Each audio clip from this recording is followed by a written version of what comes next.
that extra gear, the first 3 steps. Huge strides in the performance. That I might not be the player I am today.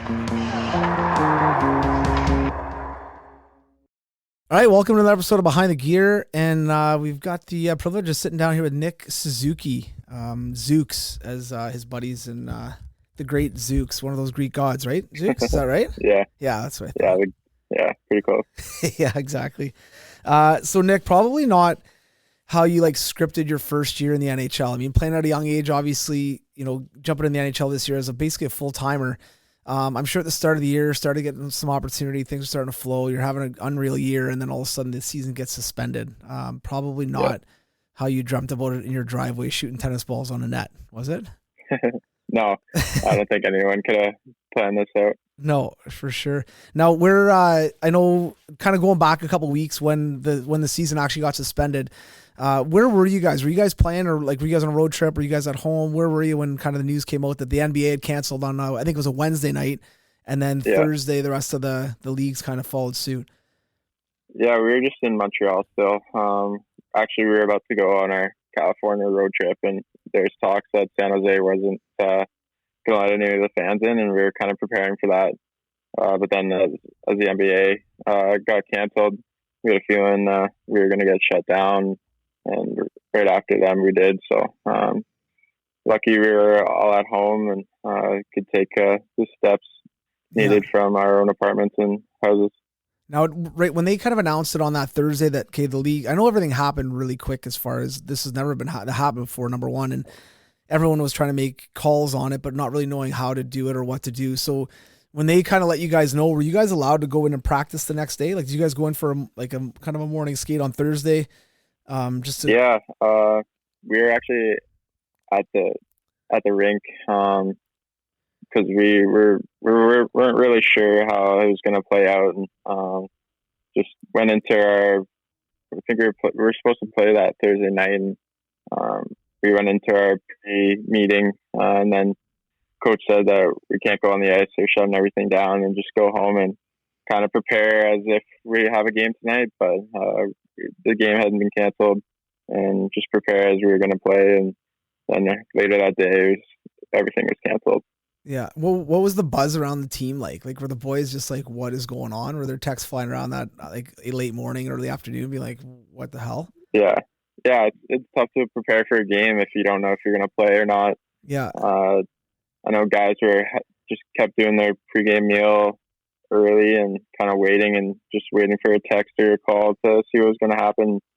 Paul Byron's our PA player rep, and he did a good job of sharing everything, the news to us. And I think it was around 1 o'clock, right before probably most people nap. We got the news that we weren't going to be playing. Now, what happens when that news comes in? Because, I mean, you're getting ready for a game. Obviously there's a lot of uncertainty when you guys left the rink as far as, okay, we didn't practice and kind of got shut down. And then, but what goes on kind of in your mind as a player? Is it hey, what's going on here, man? Are we done for for a week, 2 weeks? I'm sure there's a bunch of question marks, but how weird was that first night when you're supposed to be on the ice playing a game and you're not, and you're sitting at in your condo or in your apartment? Yeah, it's definitely a weird feeling, and we didn't really know what to expect. It was kind of a 2-week period maybe, and then just kind of a wait and see. Most of us got on a call with a few other teams and the Players Association, and it was definitely an odd situation to be listening on, and they didn't really know what to do. The NHL didn't really know what to do. It's a brand new situation for everyone, so just taking the time and getting all the information possible. Yeah, definitely. Now looking at it, it's been about 3 weeks to a month now since kind of you left Montreal probably and been done, or even been on skates, which is probably the first time in how many years since you've taken a month of just not even hitting ice with a puck and a stick or a skate. So that's been probably forever, no? Yeah, I don't think I've ever really, maybe back when I was playing soccer all summer, but over the past 6 years, definitely haven't taken a full month. Does it feel weird right now? Kind of being, I know everyone's in the same boat, so it's probably a little bit easier. If you're injured right now, that sucks. Everyone's moving on and playing and practicing and stuff like that. But the fact that everyone's doing it, it's probably maybe a little bit easier to swallow, but it's got to be a little bit surreal for you. Yeah, no one else is getting on the ice. Maybe some guys have an opportunity to do like backyard rinks or pond hockey, but there's no ice available, obviously. And well, for the injured guys, getting rest and recovery is huge for them if the season does start back up. I think most teams will have basically a full roster, so yeah, it'll be exciting. Yeah, well, for sure. Yeah, that's true. Actually, it is probably the best time to be injured right now, as far as having some time just to rest and recoup and not feel guilty about it. And what are some things that I know you've got? Obviously, Nick, and who plays for Montreal Canadiens. For those of you who live under a rock or are just tuning in, and then we've got Ryan Suzuki, his brother as well, who's obviously in the same house, but he was in Saginaw when all this happened, playing in the O. And his property at Carolina was drafted there last year. So what are you guys doing to keep busy? Like, what kind of, you guys have a bit of a routine that you're doing? Or are you guys kind of trying to get a workout in every day or doing something every day that's kind of, keeping you moving? Yeah, we got a little bit of stuff here down in the basement. Don't have too much equipment, but a lot of body weight stuff. And most of it, when we're not doing that, basically playing video games most of the time. And Ryan's been getting good sleep, so he spends a lot of time in his bed. Yeah, he's catching up on years of sleep that he missed. Yeah, that's good. That's great.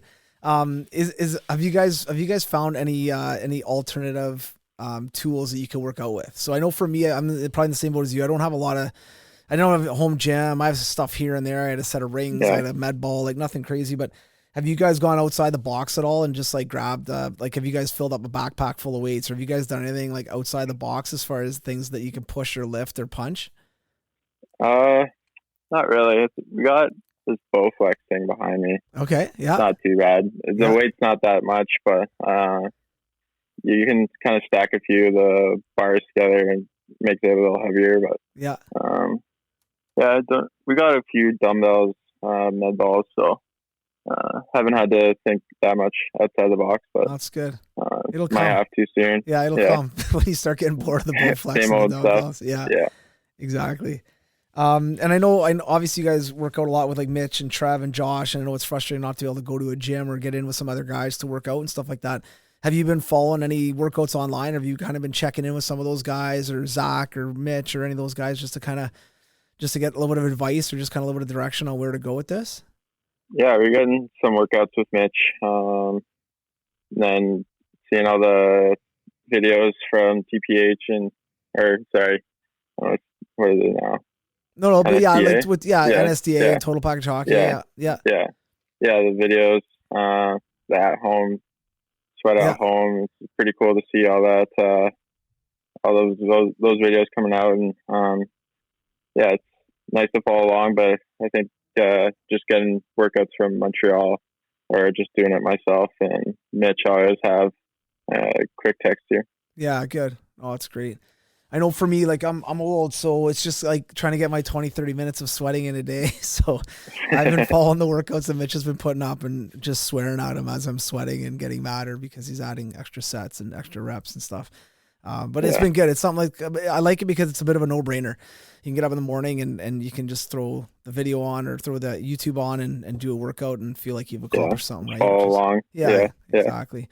Now, okay, obviously this is a weird time, so I appreciate you kind of sharing your experience with it, because I know for a lot of people out there, it's kind of, for everyone that got, maybe jobs cut or laid off or businesses shut down, it's different. But for you guys as players, you kind of end the season, and I know you guys make good money and all that stuff. You're going to be fine that way, but it's still a letdown when it's kind of done. You're 3/4 of the way of the season. You're maybe making a playoff push, or you're kind of getting to the end, and then all of a sudden it just stops. Which it's got to be it's a massive change of pace for all you players, for sure. Yeah, just the routine of not getting up, going to the rink is definitely something you miss. And everyone in the world's going through the same thing, just spending a lot of time at home, trying to stay busy, finding things to do. But for a hockey player, I think it's just hard to not be putting the gear on and getting out to play. that's kind of the biggest thing I'm missing right now. Oh, for sure, man. All right, let's kind of switch gears here and get in a little bit of fun talk. So first year in the NHL, I mean, as a full-timer in the NHL, when you first got there, went to training camp this past, I guess, fall, September, October, you get there, go to training camp. Did you have a pretty good idea that you were going to get a chance to make this team this year, or was it still something that you were unsure of and just kind of working your tail off to just try to earn a spot on that Montreal roster? Yeah, there was definitely nothing really given to me. The management and coaches hadn't really said anything to me leading up to camp, and I just went into rookie camp trying to kind of get ready for the main camp. I didn't really have too much expectations. I knew I could try to make a push. They have a lot of great forwards, and we had a lot of players there at camp and a lot of good NHL players. And I just knew I had to go in there and show through our practices and preseason games that I deserved the opportunity to have a chance to play here. And it was a tough camp, obviously, with going up against some really good talent that we had. And I think I put a lot of faith in the coaches with my play in the preseason. I'm lucky enough that they gave me the opportunity to start the season there. It's awesome, man. Because even as a young guy like yourself, you start the year there. I'm going to assume, and you kind of tell me because obviously you went through it, but how many games in do you actually think you're going to be like, you kind of look at yourself as an NHL'er, or have you yet? And what I mean by that is game 5 in, game 7 in, game 12 in. If you have a couple bad games in a row, you're like, I'm going to get yanked out here. I'm going to get sent down. Like, I'm young. They're going to put, they're going to put me down in the cooker in the A, and I'm going to try to, So how long does it take for you to feel like, okay, all right, I think I can, not even that you're complacent or that you're comfortable, but just that you can breathe a little bit easier, saying, okay, all right, I got my papers to get a house or whatever that is, right? What was that milestone for you where you're okay, I think I'm okay here? Yeah, I think I moved into my apartment around November 1st, so kind of that period, getting to live on my own. They knew I was getting an apartment, so that was kind of a good, comfortable feeling, but maybe not till like halfway through the season, I wasn't fully comfortable that I was going to stay there the whole time. I was always pushing and trying to get better and showing that I deserve the whole time. And as a young guy, it's never really good feeling to be thinking you could go down, and just try to earn your spot each day. That was kind of the biggest thing I learned. No, that's great, because I think the first milestone, whether for pro, in the AHL or the NHL, is getting your housing letter, right? So and I'm sure the first month you probably stayed in a hotel, right? All through camp and all through the start of the season, right? So you're kind of sitting there, and I bet you by the end, like let's say end of October, were you not coming to the rink kind of almost every day, just going to work, getting ready for practice, but just hoping that there was somebody saying, hey, you can get an apartment now, or hey, you can, like, was that kind of in your mind leading into when it actually happened? Yeah, I lived in a hotel for a while, but I actually got told pretty early that I could start looking for a place by Marc Bergevin. So that's awesome. Throughout October, I was kind of looking, and but I could have been sent down just as fast. So didn't really get too comfortable. I just kept looking here and there until I found a good place. Now, for any young guys out there, that maybe a coach or GM comes up to them and says, hey, listen, you can start looking for a place. Is the play there to just get a place the next day so that you're moved in, you're settled, you're like, hey, guy, you're sending me down now? Like, I just got a place. You got to jump on that as fast as you can. Yeah. Because the last thing you want is him coming back in and saying, hey, have you found a place yet? Like, no, not yet. All right, you're going down to Laval. Man, I should have got a place quicker. Yeah, I don't know. I don't really know what the play is for that, but I didn't look too fast. At that point, I was like, the market's there's not too much there, obviously. Yeah, for sure.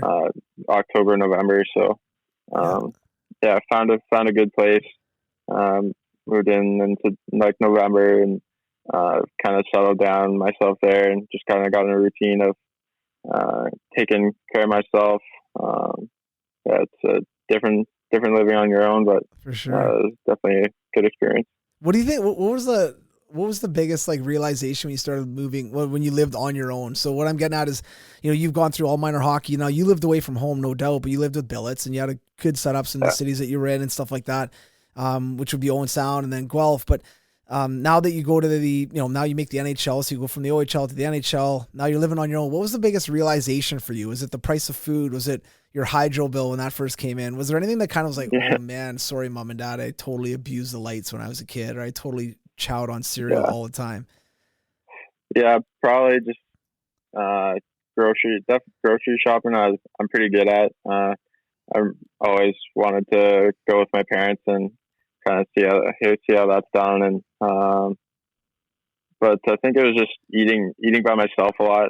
I always used to have lots of people to have dinner with, and just lots of Netflix ended up being watched. So just sitting by myself eating or trying to kill time before bed. Now, being a young guy in the NHL, a lot of times it happens where young guys, 19, 20, are in their rookie year in the NHL. Maybe they're on an older team with a lot of guys with wives and girlfriends and kids. So you don't have those guys that, like, you can text a guy at 5:30 and say, hey, listen, I'm having dinner at 7. You want to come over for a steak? And like, boom, you got a couple of boys. Did you have a couple guys like that were around you that you could have dinner with, or hey, guys, let's get together and play whatever, get on the Xbox or whatever? Yeah. Did you have, and who kind of were those boys that you kind of hung out with and chilled with? Yeah. Well, we had a lot of rookies at one point. Me and Fleury started the year off as the only rookies, and we spent a lot of time together. During October, we got to live in the Bell Center apartment building.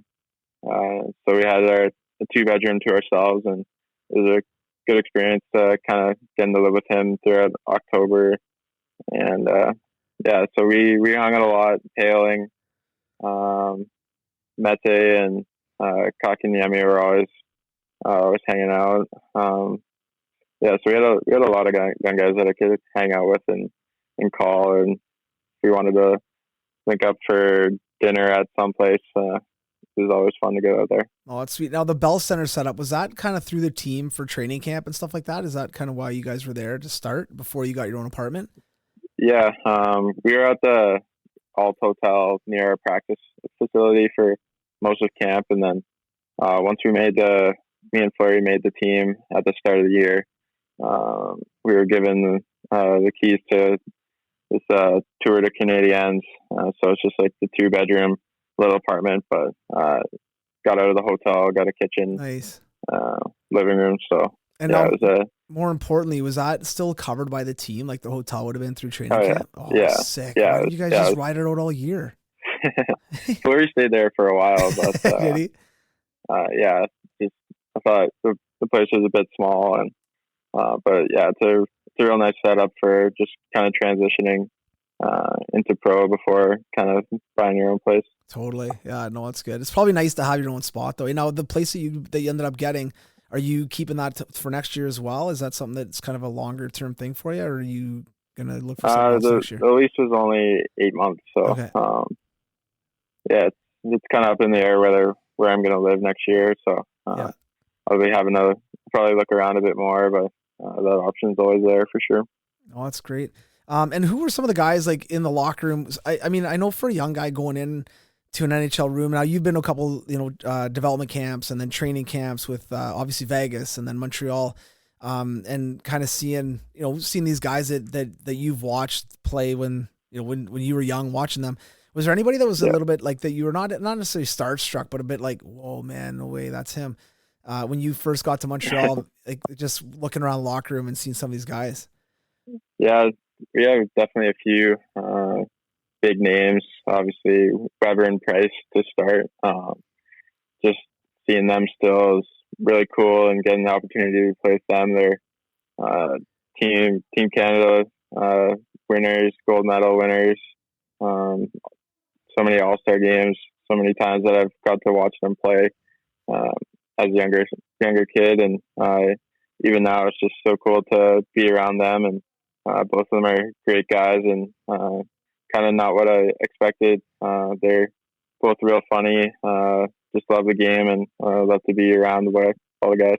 It's awesome, man. Yeah, it's cool. It's always nice when you meet guys that you've looked up to? Maybe you didn't cheer for Montreal, but I mean, we all know the superstars on every team, right? So when you get to actually meet them, it's nice when they're actually good dudes and they treat people right, and they're kind of what you're hoping they're going to be, right? And then who are some of the guys, maybe some of the older guys on that team that you kind of, maybe they took you under your wing or you kind of gravitated to a little bit as far as just like learning the pro game and learning, when we land in a city, we're going to go out for dinner, we're going to do this. And who are some of those guys that were kind of the cogs to help you young guys kind of fit in? Yeah, for me, it was definitely Thompson and Phil Deneau, Domi, Duran. There's a lot of guys that kind of stepped up and try to show me the way, and I was really thankful for that. And all these guys have had so much experience, and I think they've really liked me as a player and a person, and just wanted to help me in any way they could, and I'm real thankful for that. Oh yeah, it's huge for sure. Especially when you got a group of guys, it makes that transition so much easier, especially for a young guy. The other thing I was going to ask too is when you guys, we're going out having only 2 rookies. So at the time, I think it was you and Fleury, like you said. Were you guys the 2 guys that were pinched on the rookie party? Was it only the 2 of you for the rookie party this year? No, Paling was actually called up with us. So nice. He didn't have to, but he just kind of wanted to get it over with almost. But we kind of told him he didn't have to, but I think he wanted to do everything with us. Yeah. Oh, that's good. And what city did you guys end up doing your rookie party in? Yeah, we did it in Vancouver. So we flew out a couple of days early for our Western road trip. So nice. First day we landed in Vancouver, kind of went to the hotel, had a nap for a little bit, and then right to dinner. So it was a fast transition from the plane ride. Yeah, no doubt. Vancouver seems to be a little bit of a hot spot. I think one of the hot spots in the league, maybe for rookie parties, I think. Yeah, I think so. I think a few teams definitely do it there each year. I think it's probably just because of the flight. People get in pretty early, and just having the opportunity to get the practice in before a game. Yeah, no, for sure. And plus, it's Canadian dollar. If you're an American team getting paid American dollars, you can go way further in Vancouver than you can anywhere else. Yeah, and the younger drinking age there. Oh, Canada very here. good point. I never even thought of that, Zeus. Nice pull. Yeah. Very true. See, that's the veteran coming out of you right there, right? That's the veteran move right there. Yeah, I think Vegas did theirs in Montreal, because talking to a few their rookies there. Yeah. So Montreal's 18. Yeah, so it's even better. Any player in the league can go there. Yeah, for sure. And then as far as playing, man, like playing in the NHL, going from junior, and obviously you guys had a ton of success, your last year junior, winning the championship, stuff like that. But going to the NHL, what were some of the biggest differences? I know you've gone to camps before, you played exhibition games before, but now you're in the regular season, you're playing your first 10 games. And I got a chance to watch you quite a bit this year, and obviously had an unbelievable rookie year. It's unfortunate it got suspended, and maybe it'll pick back up, but even if it doesn't, I mean, you finished the year with great numbers for a rookie. But at the beginning, what was it like getting in there in those first 10 games? As far as what were some of the big things that stood out to you? Like, man, I gotta learn how to do this, or this is look at these guys do. What? Like, what are some of the things that kind of stood out to you? Yeah, it definitely took a huge jump from preseason. Once every team has their full roster, the games just pick up even more, and a lot of the talks about speed and kind of the bigger players, but the puck movement of all these guys, they seem to know where each other are without looking, and just the chemistry that the teams have. And I was playing wing and a little bit of center, but mostly as a centerman, you got to be aware at all points, and just the other forwards that you're playing against know how to go through you and use each other to break down the defense. So, just the talent of the other teams is something I've never really played against before, obviously. So just going up against some of the star players, you have to really pay attention to the details and always know where they are. Oh, for sure, man. Yeah, I guess everything gets elevated, right? Like everyone's a little bit quicker for sure. We all know that, but like you said, the puck skills and how they move pucks quickly and into areas and the stuff they see that a lot of the junior kids don't see yet, right? Or may not Yeah. ever see. So it definitely, You think you have your stick on their puck and they'll just pull it around your stick, sauce, open guy. So you really have to be on them fast and never let anyone get some time on you. Yeah, no, definitely. What are a couple things, like if you look at it, and I know you're a modest guy, but I want you to kind of boast a bit here, but what are a couple of things that you feel helped you make that jump to the NHL? Because that is a huge jump, and you were young. They could have easily said, you know what, we're going to put you in the A for a year or two, or a year, see how it goes, day by day. It doesn't really matter, but you got a chance to start in the NHL. What are some of the reasons why you think that happened? What are some of the skills that you brought that you feel that maybe that helped you get that opportunity to play in the NHL at an early age? Yeah, I think I felt really confident, especially after the playoff run with Guelph. That was some of the best hockey I've ever played. And just coming in after that, I had a great summer. I got to skate with a lot of NHL players with you. So just being on the ice, getting to interact with guys that have played in the NHL already and have a lot of experience, and kind of that prepared me to come into NHL dressing room, get along with the older guys, and just be comfortable right away. And I think just the way I think the game, and I think I play a good pro style, so I think that translated well, and the coaches saw that and were just giving me opportunities to succeed. Power play, 5-on-5, and a little bit of PK. I think that's my game, and I like to be in every situation. So I think opportunity was the biggest thing this year. I know we had a few injuries, and then coach trusted me and putting me in a lot of key situations, and that kind of boosted my development for sure. Oh, definitely. Yeah. And you're right. It's kind of one of those things where I don't want to say you get lucky, but you capitalize on maybe someone else's demise. Someone gets hurt by accident, blocks a shot, whatever that is. And then there's an opportunity to get some minutes there, which is huge for sure. One thing, knowing you obviously for a long time, what I saw is one of the knocks on Nick Suzuki is his speed's not there. His quickness isn't there. Right. And one thing I've always said about you is your top end speed is there. Your pace is there. When you get going, you're fine. You can hang with that pace, no problem. But you make up maybe for not being super darty like a Gallagher or like a Domi who's explosive.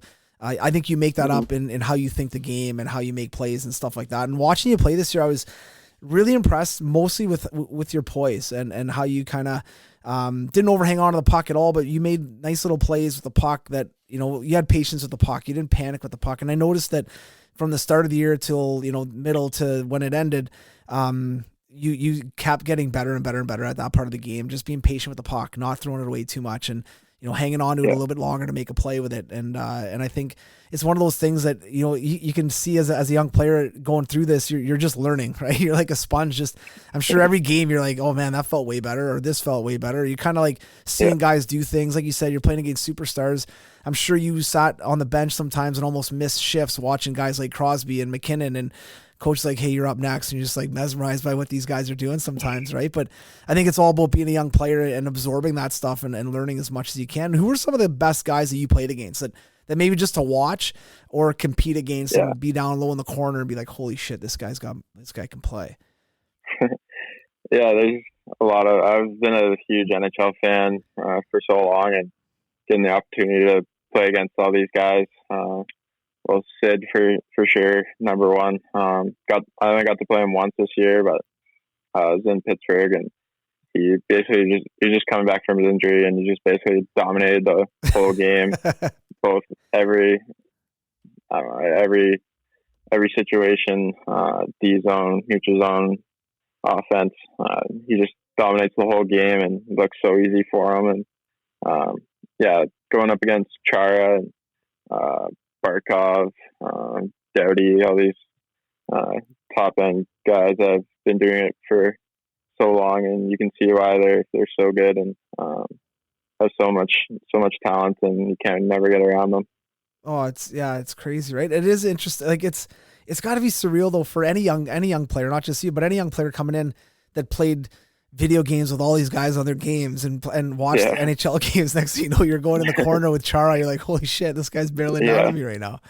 It's crazy. Oh yeah, get the Boston Montreal rivalry is a lot of fun to play in, and it definitely gets heated. And everyone's fair game. Yeah, for sure. Now, what were guys like Bergeron and Marchand like? I mean, obviously, unbelievable players. Yeah. Very different styles as far as type of people I think they are on the ice. But I think both of those guys, everybody would want on their team, 100%. But what were those guys like as far as that rivalry is concerned? Everything gets hyped up a little bit. What was a guy like Marchand like? Yeah, Marchand's, I think he's still an underrated player. I think people put him down for maybe some of the chirps or the way he gets in the guys' faces, but the talent that guy has is second to none in the league, and he made a few plays against us that were unbelievable. And I just kind of was watching him while I was on the bench, and the talent level of him and his work ethic is crazy, and I think he gets kind of knocked down for some of the other stuff he does, but like you said, everyone would want him on their own team. He's just a pain to play against. Yeah, no, for sure. And you said something there, his work ethic. I know a lot of people do know this, but a lot of people don't. Like he's, I heard stories about him at the end of the season on a cup run. They'll be done a week or two later. He's back on the ice, starting to work on skills again and starting to get back into it. Like he's a worker and a competitive guy, obviously. At times, he may walk over that line a little bit, but it's good entertainment, and I'm sure. He's got a lot of emotion in him. Yeah, definitely. And I kind of wanted to touch on this as well, but when you think of like being a pro player now, and for you, it's taking that next step, and this is kind of, I guess, realistically, like sick opportunity, but your first job, like your first real paying job, for you. But as a pro athlete, do you find like, do you take some time to think about even branding yourself? And I don't mean going out there and being crazy on social media or like that, but is your brand important now that you are, and even coming up through the OHL? But do you guys think about that? Do you guys get talked a little bit about that through agencies or advisorships, or even the Montreal Canadiens, as far as like, okay, you're kind of your own brand now. You're representing the Montreal Canadiens, the NHL, and Nick Suzuki, and there's an opportunity here for you to kind of send good messages and send good vibes, and it could be funny stuff, it could be jokes, it could be whatever, but is that something that a lot of NHL players now are aware of? I know some don't like social media and kind of stay off it, which again is totally fine. But for the ones that are on it, is that something that you kind of think about as a player, especially as a young player coming in, because it's such a big part of kind of the young generation?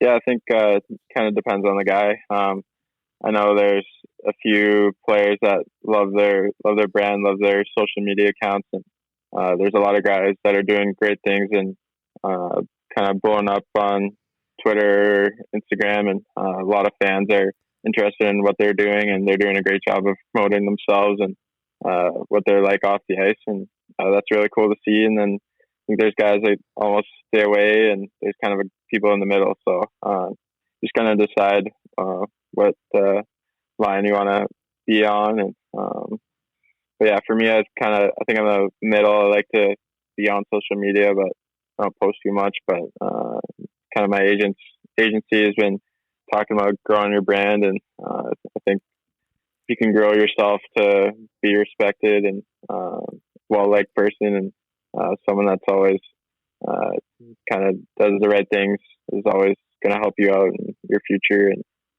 going to lead to kind of more opportunities and things outside of hockey. For sure. Yeah, no, definitely. And speaking of kind of, a brand and stuff like that, what was it like as far as being a player on the Montreal Canadiens? Now I grew up in, Northern Ontario, French community. A lot of my family love Montreal. I grew up watching Montreal. Obviously in Canada, I think there's maybe Eastern Canada, there's a ton of Montreal fans. But what was it like playing in Montreal, such a hot city, NHL city, obviously, and with the fans? Like, what were the fans like? What was it like after games, after practice, after pregame skates? Was it overwhelming at first? Was it awesome? Was your wrist getting sore from signing autographs, or what was it like? No, I loved every second of it. Just the fan base is like nothing else, and whether it's people watching practices, waiting for us after practice, waiting for us after games, everyone in Montreal just goes nuts for the Habs, and it's a lot of fun to be a part of, especially on the road, seeing all the Habs jerseys and people in warm-ups. Our whole side of the rink will be packed, and the other team's side won't really have too many people. And that's definitely really cool to see, especially our Western road trip and going down to Florida, Arizona. There's so many Habs fans around North America, and just getting to play in front of them on the road. They really give us life on the road, and we had a ton of success there. Oh, that's cool, man. And what was it like the first time you ever saw a Suzuki 14 jersey when you were maybe walking, like, let's say not at the rink, let's say you were walking downtown Montreal, just going for a bite to eat, and then you saw a Suzuki 14 jersey. What was it? What was it like, oh man, I want one? Or was it like, holy man, I'm actually in the NHL now, what's going on here? Yeah, definitely weird. Yeah. There'd be t-shirts and people in the streets would recognize you, all the players, and but it's fun to interact with the fans outside, and there's a lot of great people that I've met and got the opportunity to talk to, and it's been a lot of fun, and I think it's an honor to be in that position as a player and playing for the most historic franchise in the league. There's nothing really like it. Oh, definitely. Now, going into your second year, so let's just say, we all hope that it's going to come back. It doesn't look, just with all the sanctions going on right now and all the kind of, getting basically with what's going on in a lot of the communities around the country, just stopping any kind of concerts for the next month and a half. So any kind of big gatherings, all that kind of stuff. For you going into whatever happens at the end of the year happens, but whenever this season is officially over or canceled, or you guys resume playing and it's done, what is it like for you, or what are your thoughts for next year? Obviously, you had a really good year this year. Do you feel kind of like, oh man, pressure's on to have a really good season next year, or I'm going to work my tail off and I'm going to try to, get my opportunities again next year and just try to do the best I can again, and obviously try to eclipse what you did this year? Yeah, I don't think there's too much pressure to on next year, but just kind of going to do the same thing I did during the summer. Gonna come in as best shape as possible. I know I can improve and take that next step, and that's definitely my planning into going down onto next year. And I want to be taking a bigger role. I think if I can start off and show the coaches that I'm ready to PK more, be trusted in every situation. That's kind of what I want to show them, and show them I'm ready to take on a big role with the team. Well, that's awesome, man. And last couple of questions. If you are right now, kind of, let's say you're getting ready for the off season. I'm not saying you are, but let's say, you're kind of planning on it. You've had a good sample size of the regular season on kind of what you did, how you played, and kind of what you need, what you don't need. What are a couple things that you as Nick Suzuki coming in to your off season, whenever that ends up happening, but what are some things you're like, I really need to get better at this and this area? It could be one area, two areas, three areas, but a couple areas that you're like, man, if I can get better at this, that's going to help me dominate this area a bit more, dominate in the face-off circle, or whatever that is. But is there a couple of areas you come home right now thinking, or for your off season thinking, okay, I definitely want to get better at this and this, or I want to work on this and this and try to improve? Yeah, definitely kind of that explosiveness we were talking before. I know it's gotten better, but I know I can take the next step, and that would just help me even more. Especially in the corners, found myself kind of getting trapped on the wall a few times, but just getting out into open ice is huge, and those first 3 steps is something I need to work on. And obviously, shot, I think I can get a better one-timer. I think just the amount of goals that are scored nowadays with one-timers and guys just finding little areas to shoot the puck. You have to have a good one-timer and be accurate at the same time. Yeah, no, definitely. Do you find going from junior to pro, it's harder to get grade A's, and it's tougher to get shots off quick as far as just sticks in lanes, bodies in lanes, things like that? Everything's got to be so fast, right? Yeah. I know Claude Julien pulled me aside one time. I hadn't gotten a scoring chance 5-on-5 in maybe like 7 straight games. So it's tough to find areas. You have to really be hungry to get in between the hash marks in that goal scoring area. And I was playing well on the power play. I just need to get to the net more 5-on-5. And once I started doing that, I found more success in trying to get opportunities closer to the net, like just paying attention to what Gallagher would do. Just guy always was driving to the net. Didn't let anyone stop him from getting there. So just kind of learning off guys and seeing what they were doing to get there. What was the advice from Julian though? Was it that like play between the dots, get inside, like go to the paint, stuff like that? Yeah. Yeah, he just showed me some clips there where I would kind of get to the front of the net and then I would veer off, and if I just stopped, would just be in a better position and the puck could find me. But if I drift off in the corner, there's never going to be an opportunity to put the puck in the net. So I just tried to focus on not drifting, and every time I was driving to the net, I wanted to stop near the paint and create some battles there. No, it's great. And I think it's the reason I wanted to highlight that is because I think it's such a good message for young kids out there, because I always tell players on the ice, like, if you stop in the net front, you could have an opportunity to score an extra 5 goals a year just by rebounds, being in the area. I know you scored a couple goals this year, even on the power play, but just off a rebound, skate to stick, tap in, empty net, basically. And if you're not there, you drift, that goal's not a goal, and I think it's really important. And those are not fun areas to play in. Don't get me wrong. Nobody wants to go stand and get slashed on the feet and cross-checked in the back. Like, nobody likes that. But if you're willing to pay a bit of a price on it, then, I mean, you're going to get rewarded definitely by continuing. And Gallagher's a good example because he's not a big guy, but man, he's on top of goalies all the time. He's falling on goalies or falling on defensemen or he's doing something to cause chaos all the time, and he gets rewarded for it, So I think that's great advice for sure. So what's the plan for the rest of the day, Nick? What do you got on, buddy? What's going on here? A little bit of video games and then what? Yeah, probably video games. I started watching Walking Dead again with my girlfriend. So I think season 10's coming out soon. So we got a lot of seasons to catch up on. But it's been fun to watch that again, and some things I forgot about. Yeah, no, that's good.